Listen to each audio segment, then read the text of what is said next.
Is the doll I purchased from eBay actually haunted?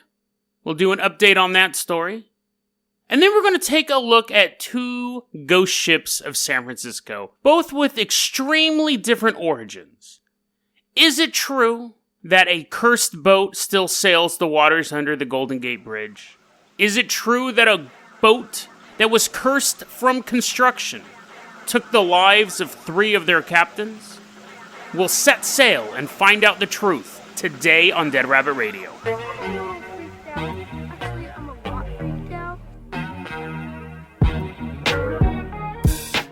Hey everyone, welcome back to another episode of Dead Rabbit Radio. I'm your host, Jason Carpenter. I'm having a great day. I hope you guys are having a great day too. Quick update for those of you who don't listen to every episode. Last week I bought a haunted doll, or the week before. I got it last week. I got it on Wednesday. Now, I bought it on eBay. It was $30 for a doll that you could get at Goodwill for a quarter. And it said that these are the hauntings that it could possibly do. Open and close doors. Now, I can open and close doors, so that's not super spectacular. I can do that. It can have a woman's voice say, hello, hello, hello. I don't know if it echoes, but it would be creepier if it did. It can give you vivid dreams. And what was the other thing? The smell of a woman's perfume. It can make your house smell like a woman's been there. So, I got the doll on Wednesday night. No to the doors open and closing, unless I'm doing them, of course. I'm like, why won't this door open? I have to use Veronica. I should take Veronica around and use her as like a garage door opener and just squeak her. Because she has a little I'm going to get her squeaky real quick. Okay, so I'm holding Veronica right now. Here we go. It's one of those types of toys. I think for the thumbnail for this episode, I'll tell you this, the eyes are really spooky. It's kind of scuffed up. That's Veronica talking. Now, again, the only doors that have been opening and closing are the ones that I do. I haven't heard a woman's voice say hello. You usually go, what's up? Because it's 2019. The ghost should get... How come there aren't any ghosts that are be like, what's up, dog? What was the other thing? Oh, it smells like a woman's perfume. No, when I squeeze it, I get a little bit of a weird, musty smell from her. So let's go to the last one, Vivid Dreams. It's funny, that was the one, when I was reading what she was capable of doing from the eBay listing, I go, Vivid Dreams. Because those are the easiest thing to misinterpret as anything paranormal. Now, since I got Veronica, I have been having the most vivid dreams. The other night I woke up and my hands were like typing like I was on a keyboard and I was going, Minnesota. Have to find Minnesota. And that's what woke me up. The night before, I had an incredibly vivid nightmare that I jumped up after I woke up and I was writing down notes. I was like, this would make a good story. So the dreams have been crazy lately. They've really been crazy this past week. So is Veronica responsible for them? You know, back in my early 20s, I lived with this girl. She was going to UC Davis and I needed a place to stay. And through a really bizarre setup, so she had 2 roommates that didn't like her at all, and they needed to leave for the summer, but they couldn't do something with their lease or whatever. They couldn't take their names off the lease. So they went onto a roommate finder website, found me, and then said, oh yeah, you can rent the room, you'll just pay us, and da-da-da-da-da. They then told my friend, let's call her Blake. They tell Blake, oh yeah, we know this guy, we've known him since high school, he's a really cool guy. I go, the very first day I'm moving in, we go out to dinner, and she goes, so, how well do you know so-and-so? And I was like, oh, I've never met him in my life, I just rented the apartment from them. Oh, she was so mad. She didn't know if she was housed with a lunatic, and she found out in a short while that she was. So, me and Blake hung out, we lived together, it was really cool, but it was technically a dorm, so whenever the house marm, the resident dean person at the school, would come around, I would have to leave, I'd have to clean all my stuff up, which was quite the task, and leave for the day, so they wouldn't know that there was a non-college student, male, living at this, it was like off-campus dorms type of thing. Anyways, one day I had this towel that I took a shower with, as you do, and then I threw it in the corner of the room. Fast forward 3 months, and I had not cleaned that corner of the room, and the towel had grown this large, globulous, tubular mold chunk. It would have to be at least 5, 6 inches. No, it was longer than that. It was probably like 8 inches long. Of this, it looked like a gooey sweet potato, and the roots were actually like bound in with the fibers of the towel. And I was like, oh man, I really don't want to go out and buy. Now, I was using another towel at the time. I still wasn't using this one, but I don't like having to buy new stuff if I don't have to. So I showed Blake. I was like, dude, isn't this disgusting? She's like, yeah, that's super gross. Now, to be fair, she was super gross too, so it wasn't too out of the norm for this apartment. But I said, let's see if we can wash it off. Let's take it to the laundromat in the facility, and we'll wash it and see if the mold just kind of flies off of it, apparently. So we do. We throw it in the washing machine. We go out. We're hanging out. We come back. It's probably like a Friday night. I remember that. It was a Friday or a Saturday night. It was a party night. We go back to the laundromat, pop open the washing machine, I pull the towel out, and it's still on there. For some reason, I thought that it would just tumble off in the washing cycle. So I pull out the towel, and I was like, well, I have to get a new towel, so I'll have 2 towels now. I never wash I use the same towel over and over again. It's whatever. People get really, it's water and soap, and then I wash my body with the towel and put my towel up on the towel rack, right? And then the next day, I use it again. And you go, Jason, why don't you wash it? To my answer is, how do you wash a towel? With water and soap. So I'm just cutting out the middleman. I am the middleman. My body is literally the middleman between the soap and the water transactions each day. Anyways, so take the towel and I rip off the tubular mold. I'm all Herculean strength. Blake's like, ooh, my hero. I didn't know you were so strong you could defeat microorganisms that have formed a colony. I'm like, yes, I can, little lady. Threw the towel away. Now I'm walking through the laundromat with this huge chunk of gooey mold. And as we're walking through the laundromat, I'm looking in dryers, because, they have the big windows. I'm looking at the dryer, and I walk by the next one. I look at the dryer, and I walk by the next one. I look at the dryer, and I stop. I open up the dryer, and I throw the mold into the dryer. And you go, well, okay, wait, there's multiple things I have questions about here. 1, why did you do that? 2, why did you pick that particular dryer? And again, number 1's the most important question. Well, I'll get to number 1 in a second. I was looking for a dryer that had a lot of clothes in it. A lot of, nice clothes. And I open up the dryer, and I throw the tubular mold in, and I shut the dryer. And Blake stops, and she looks at me, and she goes, why did you do that? And I just look over, and I go, just kind of shrug my shoulders and said, I just wanted to ruin some girls' night. And we walked out. Now, I imagine at some point, this young woman came to get her clothes. This is a totally true story, by the way. At some point in the night, a young woman came to get her clothes before she went out for the weekend, for the night. She opened up, she grabbed all of her clothes, scooped them into a laundry basket, took them back to her apartment. And as she began folding them, or most likely dumping them on her bed to sort out later, a big, gooey, living mass of mold just tumbled out next to her shirt and her pants. The reason why I tell you that story, 1, because I think it's hilarious, and 2, because if you came across that as a person, as a human being, if you were doing your laundry and you found a disgusting thing in it that wasn't there when you put the laundry in the dryer, your mind would be racing. It would be looking for an explanation. First off, what is this? Secondly, where did it come from? And again, first off, what is this? You would really, really be it would really mess with your head. And you would never know the answer. You would never be able to figure that out, because at no point would you think someone must have thrown this in there. Somebody must have cultivated if it was a candy wrapper, you'd figure someone threw it in there. But because it was this giant chunk of mold, I had never seen anything like it. Okay? So, and I'm disgusting. So if I hadn't seen anything like it, somebody who's not disgusting, it would have been as if they opened up their dryer and E.T. was sitting in there. It would have been completely alien. So, that must have tormented that young woman. Now, it's possible that she didn't even care. It's possible she took a bite out of it and she goes, I hunger, and she, eats mold. Of course. But if it happened to me, I would tell that story to people for a while. I'd be like, dude, you want to hear something weird? One day I was doing laundry, assuming I'm not disgusting. Let's say I'm you. And I'm doing my laundry, and I'm assuming you're not disgusting, and something gross jumps out of the dryer. I would go, there's no way this could have happened. And people would be like, someone might have thrown it in there. And I go, what madman would throw this on my clothes at random? So it would be what we would call an unexplained event. You would have theories. You would go, maybe it came out of the dryer, maybe it was in your clothes to begin with, and which would make you super petrified about what was going on in your house.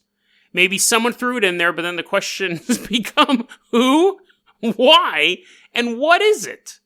It would be an unexplained event. It would be something that someone may post on Reddit. That happened like 15 years ago, maybe 20 years ago, honestly.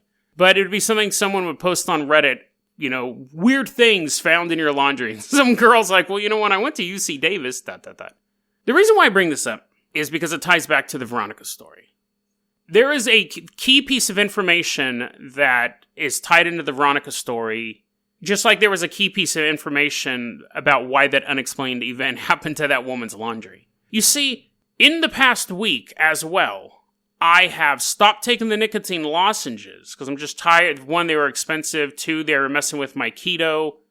And 3, I was taking way too many of them. And I said, okay, it's time to get off nicotine for good. So I'm stepping down using the patch, which has been a fairly easy transition. But for those of you who have ever tried giving up nicotine, and for those of you specifically who have used the patch, they give vivid dreams. Vivid dreams.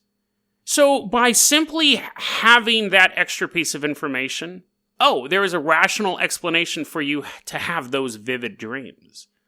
And I think that's one thing we always got to look at. I feel like I'm become even more skeptical doing this show because I'll read stuff and I'll go, there's information missing that I know isn't true. Lana recently sent me the story about there's a spate of cattle mutilations going on in Oregon, and Lana sent it to me. And she goes, I thought this would be right up your alley. And my response was, I don't believe it.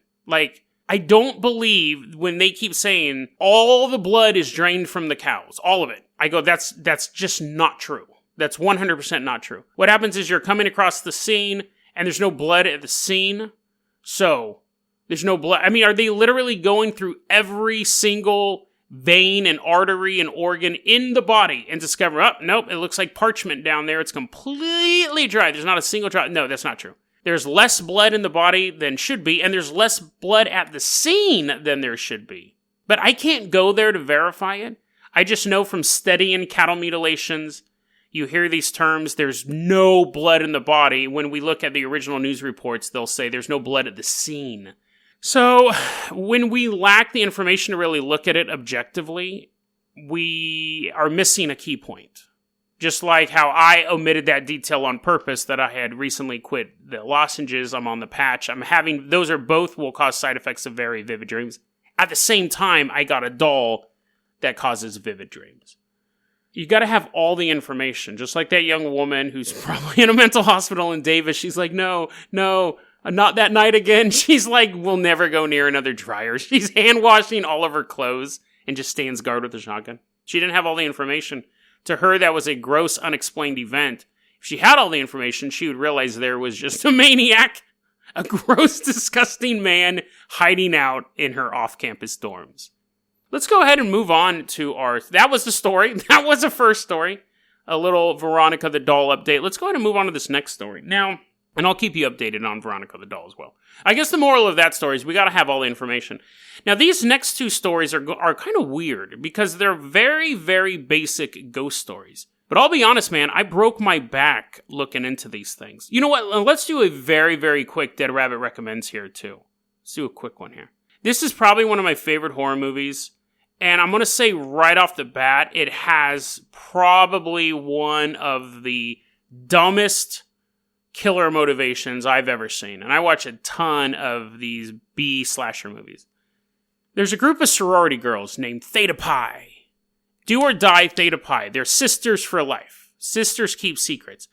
But recently, one of their brothers was like feeling up a girl who was drunk, and they wanted to like get back at him and show him how that's not cool. So they pull a prank.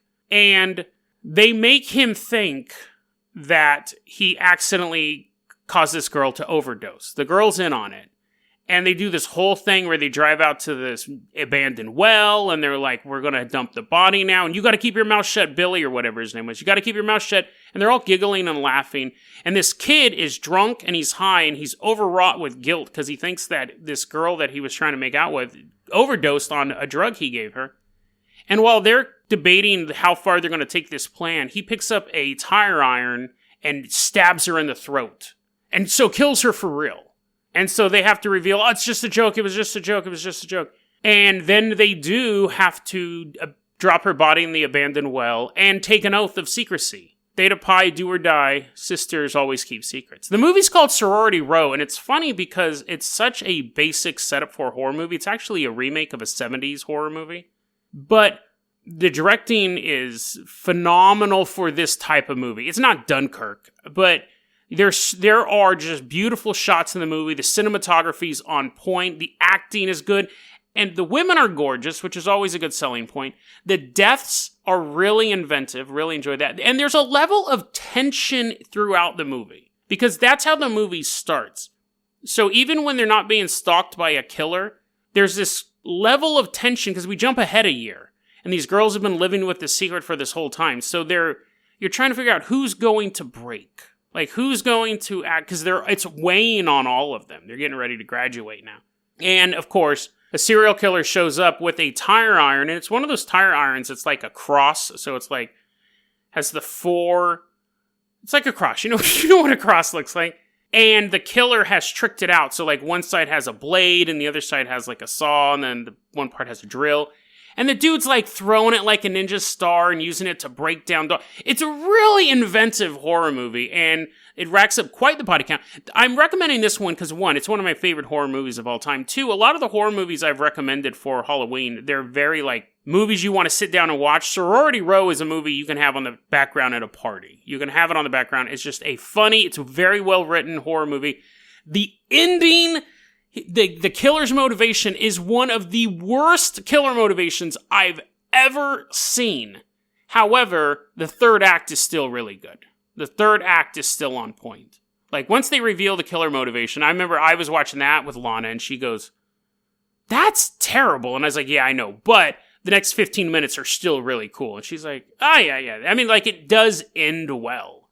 Because then you have this kind of set piece after you find out who the killer is. One of the worst killer motivations on record. However, other than that, it doesn't completely sink the movie because the movie's that good. Any other movie would have completely destroyed it. Sorority Row. Check it out. Anyways, let's go ahead and move on with our tale of ghost ships. Wait, there's no werewolf on a ghost ship. What would the go? You'd hear that ding, ding, ding, ding, like the little bell in the fog, and then the...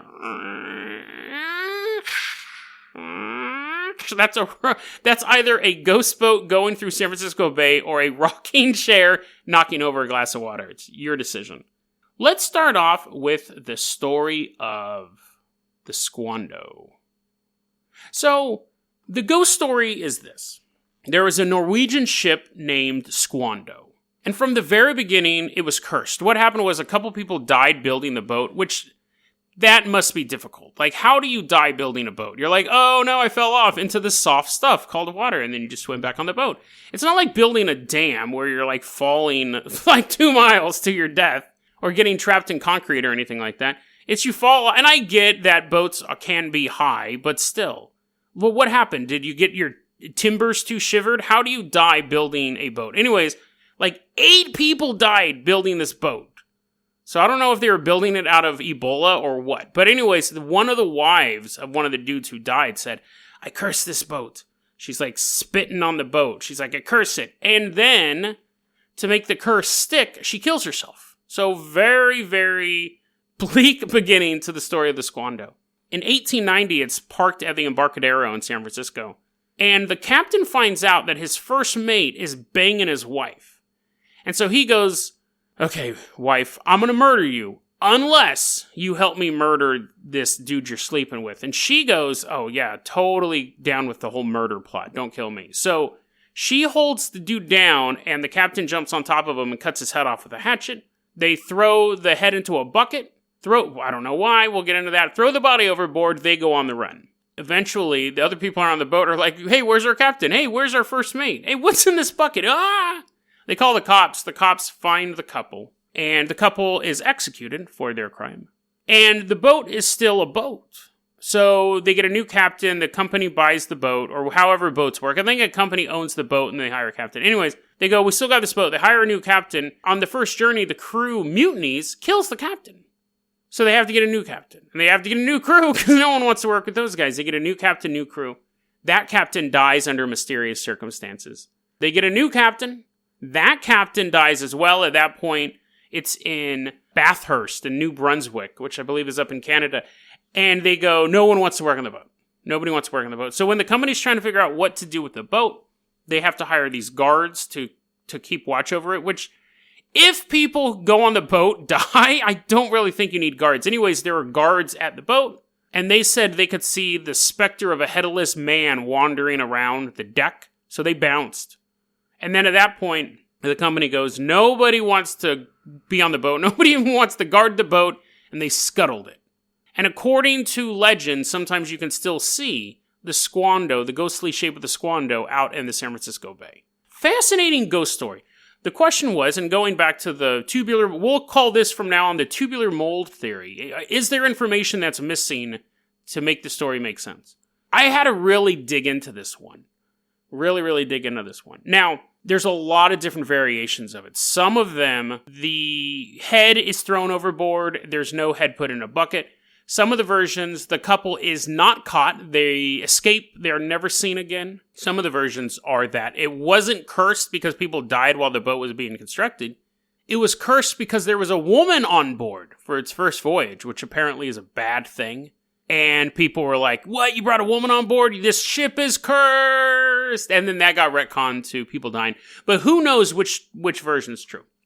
Most likely just the woman being on board, just because it's more simple than everything else. But you also have to go, my first thing was, is this story true at all? Is this story true at all? And it's just all these little legends. So, and I honestly spent a long amount of time trying to research this one.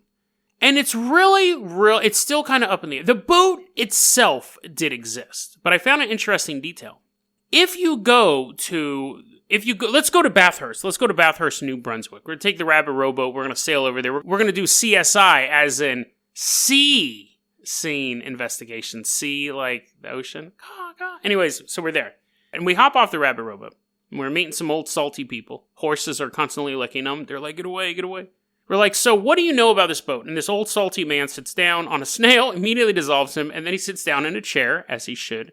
And he goes, yes, there is a boat called the Squando, or there was a boat called the Squando. And yes, it was in Bathurst. But there's no verification that it was ever in the Embarcadero. It was no verification that it was on the West Coast in San Francisco. Not saying that it wasn't, because British Columbia, I think Bathurst is up in British Columbia. It's all on the West Coast, but the idea of this murder taking place in San Francisco, couldn't find any record of it. You'd seem like that would be a really sensational murder. Husband and wife team up to kill wife's lover, head found in bucket under bed. News at 11. Page 11, because there was no television back then. So why don't we have any record of that? So you're thinking, well, it must be fake. Tubular mold theory. The detail is missing because it doesn't exist, right? There is an issue of the Chatham Gazette. There is an issue, December 10th, 1887. So, 3 years before the story supposedly took place in 1890 in San Francisco Bay. 1887, the Chatham Gazette, the little newspaper over there. And it says, the boat was stuck in the mud over in Bathurst, and the storm had knocked it into this muddy bank. And the article goes on to say that some guy bought it for $40 and they're going to salvage it, break it up, sell the wood or whatever. So you're like, it was never over there. The story must be fake. If there's a news article 3 years before the story supposedly took place, then someone just found out about a boat that was scuttled and created a myth. The article in the Chatham Gazette, December 10th, 1887, starts off with the sentence, "No more will Bathurst be agitated by the headless ghost of the haunted Squando."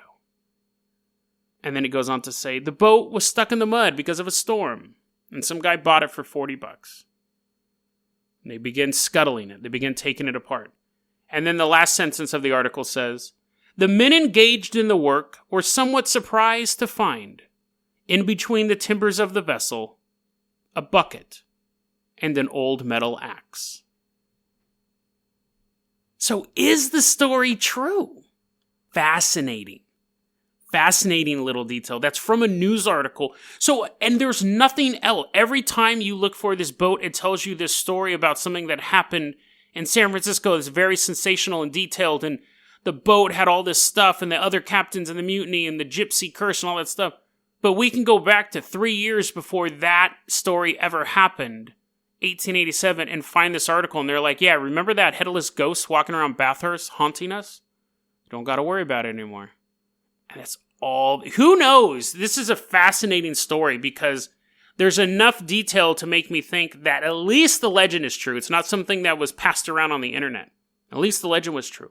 But the truth of the headless ghost, the bucket, the axe, we have all these details that most likely are true. And then it got transformed into this story that's super detailed that takes place in San Francisco. What was in the bucket? Was the axe used to murder someone? Was there really a headless ghost walking around the deck of that boat? And over the years, the story's just become this super detailed fake haunting, but based on a real-life ghost. Well, let's save the other ghost boat story for tomorrow. I've actually run out of time on that one. So that was an anticlimactic conclusion. Tomorrow, though, we have another ghost boat story that's fascinating in the same way. And, again, found enough news articles, found proof that this story may also be just as true. There really may be at least one ghost boat still haunting the San Francisco Bay. We'll talk about that tomorrow on Dead Rabbit Radio. DeadRabbitRadio@gmail.com is going to be our email address. You can also hit us up at Facebook.com/DeadRabbitRadio. Twitter is @DeadRabbitRadio. Dead Rabbit Radio is the daily paranormal conspiracy and true crime podcast. You don't have to listen to it every day, but I'm glad you listened to it today. Have a great one, guys.